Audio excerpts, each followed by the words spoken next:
Hi అండి.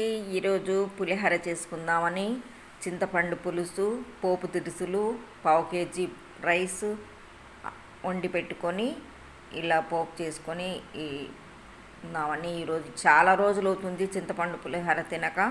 మేము ఎక్కువ చింతపండు పులిహోర చేస్తాను, నిమ్మకాయ ఇవి చేయను. ఈరోజు చేసుకుందామని కొద్దిగా చేసుకుంటున్నాను. ఈరోజు టిఫిన్ అయితే ఇది. ఎప్పుడో ఒకసారి ఇలా చేసుకోవచ్చు, 4-5 నెలలు అవుతుంది.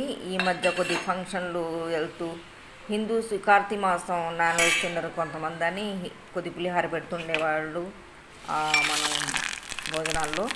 ఇదిగోండి పోపులో ఇవన్నీ కలుపుకొని వేసుకుంటాను. తెలుసు కదా పోపులో ఏమేమి వేస్తారు. నెయ్యి, జీలకర్ర, వాము, ఆవాలు,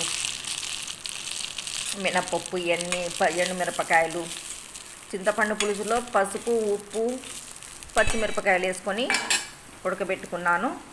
ఇదిగో పోపు కాగిన తర్వాత అన్నంలో ఇలా వేసి కలియబెట్టుకొని, కొత్తిమీర విడిగా నేను తింటాం అలవాటు. జ్యూసుల కన్నా కూడా ఇందులో ఎక్కువగా కొత్తిమీర వేసుకుంటే మన అన్నం రూపంలో తినొచ్చు. కొత్తిమీర మంచి టేస్టీగా ఉంటుంది.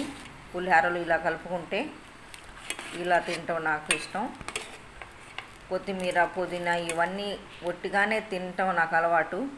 కట్ చేసుకొని జ్యూస్ వేసుకుంటే మళ్ళీ ఆ టేస్ట్ వేరుగా ఉంటుందని ఇలా ఆకు రూపంలోనే తింటాను నేను కడిగేసుకొని.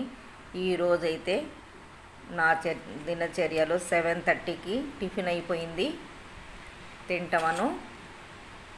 ఈరోజైతే నాది టిఫిను పులిహోర చాలా టేస్టీగా ఉంటుంది.